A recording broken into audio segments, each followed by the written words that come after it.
یسوع مسیح ناصری کے پاک اور مبارک نام میں تمام مقدسین کی سلامتی ہو، آمین۔ ہم بائبل مقدس میں سے دیکھیں گے نوح کی کتاب، یہ پرانے عہد نامہ میں ہے۔ نوح کی کتاب اور اس کا 5واں باب، اس کی پہلی آیت مقدسہ سے لے کر تیسری آیت مقدسہ تک ہم کلام مقدس میں سے سیکھیں گے اپنی رہنمائی کے لیے۔ بائبل مقدس میں یوں لکھا ہے، اے خداوند جو کچھ ہم پر گزرا اسے یاد کر، نظر کر اور ہماری رسوائی کو دیکھ۔ ہماری میراث اجنبیوں کے حوالے کی گئی، ہمارے گھر بیگانوں نے لے لیے، ہم یتیم ہیں، ہمارے باپ نہیں، ہماری مائیں بیواؤں کی مانند ہیں۔ کلام مقدس کا پڑھا اور سنا جانا ہم سبوں کے لیے باعث برکت ہو۔ خداوند کا شکر ہو کہ خدا نے پھر سے ہمیں کلام کو سننے کا موقع دیا۔ عزیزو، ابھی ہم نے بائبل مقدس میں سے جو تلاوت کو سنا، آج کی تلاوت کا مضمون ہے خداوند کی نظر۔ خداوند کی نظر، خدا دیکھتا ہے، خدا اپنے لوگوں پر نگاہ کرتا ہے۔ ابھی ہم نے بائبل مقدس میں سے جو تلاوت کو سنا، لکھا ہے، اے خداوند جو کچھ ہم پر گزرا اسے یاد کر۔ اس آیت مقدسہ کے اندر نبی یوں کہتا ہے کہ ہم پر خداوند نگاہ کر۔ ہم پر کیا گزرا، کون سی پریشانیاں ہماری زندگی میں آئی، کون سی مشکلات ہماری زندگی میں آئی، خداوند تو جانتا ہے۔ اے خدا تو ہم پر نظر کر، تو ہم پر نگاہ کر۔ اس آیت مقدسہ سے ہمیں ایک بات ملتی ہے کہ خدا ایمانداروں پر نگاہ کرتا ہے، ان کی دعا پر نگاہ کرتا ہے۔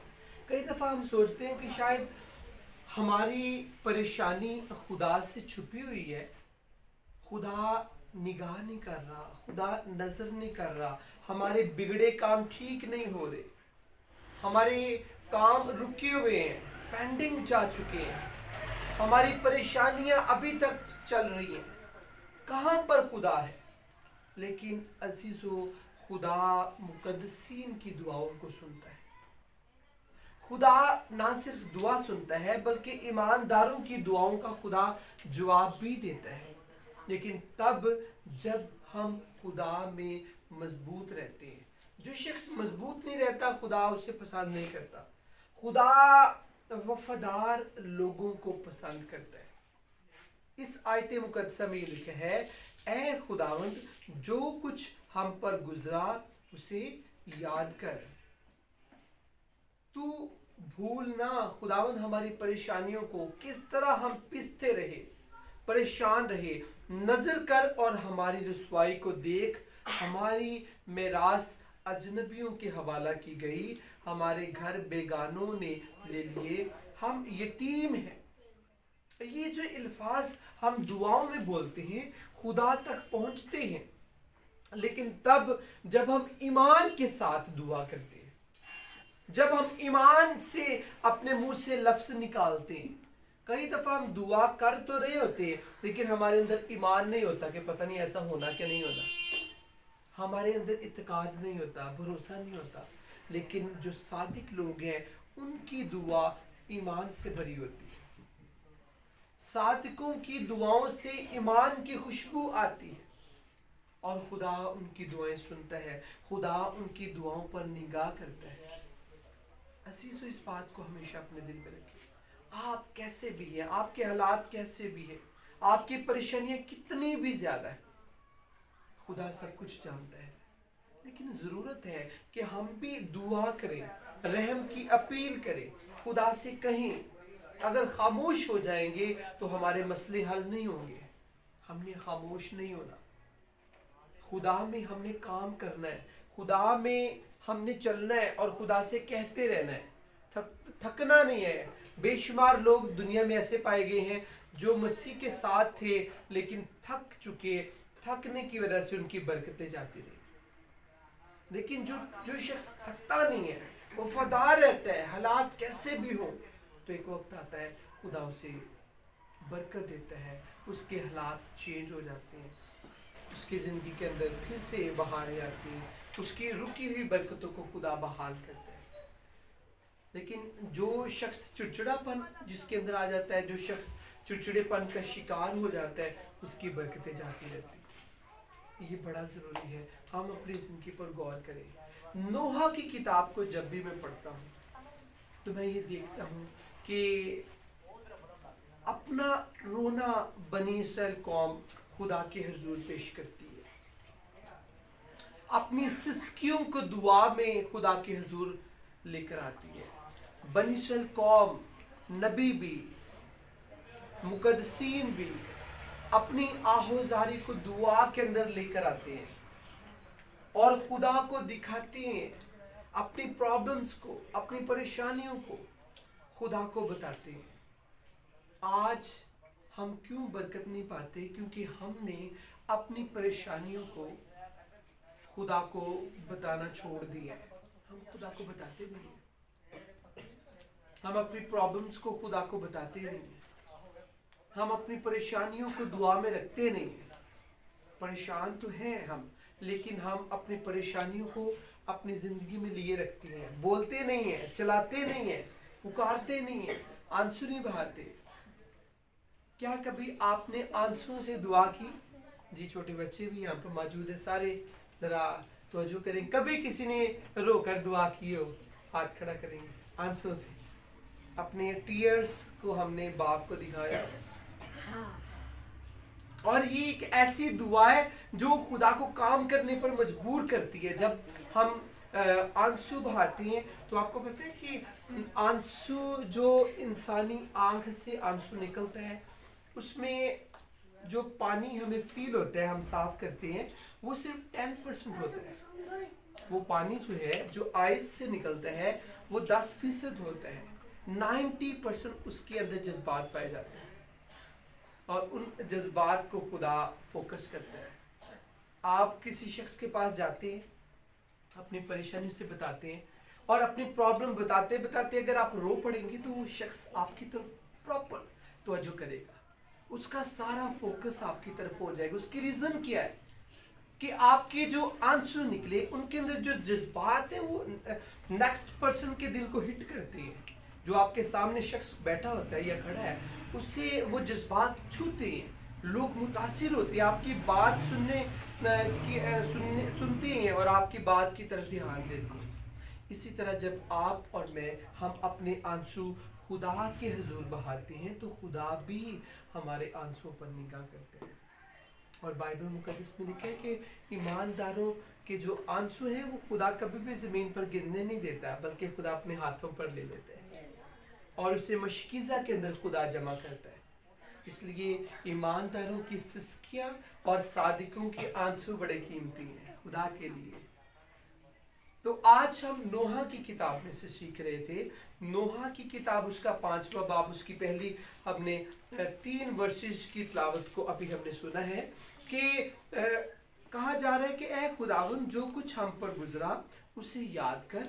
नोहा 5 बाब पहली आयत से, नजर कर और हमारी रुसवाई को देख, हमारी मिरास अजनबियों के हवाला की गई, हमारे घर बेगानों ने ले लिए, हम यतीम हैं, हमारे बाप नहीं, हमारी माएँ बेवाओं की मानिंद हैं। ये एक अपनी प्रॉब्लम को इस दुआ के अंदर शेयर किया जा रहा है। ये जो दुआ यहाँ पर हुई है, रहम की दुआ है, रहम की अपील की जा रही है, इसमें अपनी प्रॉब्लम को रखा जा रहा है और कहा जा रहा है खुदावन हम यतीम है। लिखा है हम यतीम है। तीसरी आयत मुकद्दसा का पहला हिस्सा है हम यतीम है। इसका क्या मतलब है कि खुदावन मैं यतीम हूँ, तू मेरा सहारा बन। कितने खूबसूरत मासूम शमीम ये अल्फाज है कि हम यतीम है और तू हमारा सहारा बन। खुदा से कहा जा रहा है, ये बड़े खूबसूरत पाक अल्फाज है। क्या कभी हम कहते हैं कि खुदावन मैं यतीम हो गया, परेशानियां ने मैंने यतीम कर दिया, सब कुछ होने के बावजूद मैं यतीम हूँ, खुदावंद तू मेरा सहारा बना। जब आप भी अपनी दुआओं में ऐसे अल्फाज बोलेंगे तो आपको भी खुदा छुएगा, आपकी प्रॉब्लम्स को भी खुदा खत्म करेगा। दुआओं का जो तर्ज है, दुआओं का जो तरीकाकार है, आज इसे हमने चेंज करना है। हमने दुआ करने के जो कंसेप्ट है उस पर फोकस करना है और निगाह करनी है कि क्या मतलब है दुआ का। ये जो रटी रटाई दुआएं हम करती हैं तो वो जो दुआ है वो सालों से हमारा पीछा नहीं छोड़ती। जहाँ पर भी दुआ का मौका मिलता है तो एक ही दुआ हमारे अंदर से निकलती है। तो दुआ का स्टार्ट भी हमेशा कई दफा तो खुदा के लोगों का जो दुआ करने का स्टाइल है वो सालों से एक ही है, एक ही लफ्ज से दुआ स्टार्ट होती है। उन्हें अगर 10 जगह पर मौका मिल जाए तो उनके दुआ का जो आगाज है वो शायद वो बन चुका है या जुबान में वो पेवस्त हो चुका है, एक ही है। लेकिन जब आप यीशु से बातें करना जान जाएंगे फिर आपके दुआ करने का स्टाइल फर्क हो जाएगा। इस दुआ में कहा जा रहा है कि हम यतीम हैं, ये बातें हैं। बेसिकली दुआ खुदा के साथ बातें हैं। दुआ का मतलब है खुदा के साथ बातें करना, खुदा के साथ गुफ्तगू करना। तो गुफ्तगू तो डेली हमारी चेंज होती है, अपनों से, पेरेंट्स से, बच्चों से, टीचर से, सबसे हमारी गुफ्तगू डेली चेंज होती है। लेकिन खुदा दे नाल साडी गुफ्तगू हमेशा एक जैसी रहती है। तो क्या खुदा कभी नहीं सोचता होगा कि मेरे बच्चों की भी चेंज होनी चाहिए ना गुफ्तगू? खुदा भी कहता होगा कि मेरी आज बेटी नए तौर से मेरे से बात करे, मुझसे और कुछ मांगे और कुछ मुझसे शेयर करे। लेकिन खुदा को हम एक ही लोरी सुनाते हैं कि खुदा ये मेरा मसला है, खुदा ये मेरी प्रॉब्लम है। तो हम खुदा के साथ बातें नहीं करते। आज बड़ा ज़रूरी है आप और मैं, हम खुदा के साथ बातें करना सीख जाए, डेली गुफ्तगू करें। और खुदा के साथ जब आप एक बाप की हैसियत में एक बेटी या बेटा होकर बात करेंगे तो इतनी पावरफुल तो ये आपके रिलेशनशिप बन जाएगी, एक पाक रिश्ता बन जाएगा कि यीशु के बगैर आप तन्हाई को महसूस करेंगे। तो ये ज़रूरी है कि हम अपनी दुआओं पर निगाह करें, हम किस तौर से दुआ करते हैं। नोहा की किताब जो है ये इसमें सारे गमों को ईमानदार जो है वो खुदा के हुजूर लेकर आती है, अपनी ज़िंदगी के बीते गमों को भी वो दुआ में रखते हैं। तो जब आप अपनी प्रॉब्लम्स को खुदा की हुजूर रखेंगे तो आज के मैसेज का भी ये मजमून है, खुदा की नज़र। तो खुदा की नज़र आपके ऊपर, आपकी ज़िंदगी के ऊपर, आपके ख़ानदान के ऊपर आ जाएगी। फिर हालात खुदा यकसर चेंज कर देगा, आप देखेंगे सब कुछ बदल जाएगा और बड़ा मौजज़ा होगा। आइए हम सब अपनी आंखें बंद करेंगे, अपने सरों को झुकाएंगे, कुछ देर के लिए हर शख्स अपनी ज़िंदगी पर निगाह करेगा। जितने मुकद्दसीन यहाँ पर मौजूद हैं सब अपनी ज़िंदगी पर निगाह करेंगे। जितने मुझे ऑनलाइन वॉच कर रहे हैं हर शख्स अपनी ज़िंदगी पर गौर करें। क्या आप जो दुआ करते हैं उस दुआ के अंदर खुदा के साथ बातचीत की खुशबू आती है या एक रटी रटाई दुआ है? अपनी जिंदगी पर गौर करें। जी हाँ, जो आप दुआ करते हैं डेली, किस तौर से दुआ करते हैं? क्या कभी आंसुओं से, सिसकियों से भी आपने अपने गम को खुदा के हुजूर रखा है? अगर नहीं तो आज ये जरूरी है आप अपने गम को बड़े पैशन के साथ, आप अपने प्रॉब्लम को एक बोझ के साथ खुदा के हुजूर रखें। आइए सब दुआ करेंगे, हर शख्स दुआ करेगा, आंखें बंद करेंगे और हम अपने आप को खुदा के हुजूर झुका देंगे। सब आंखें बंद करेंगे।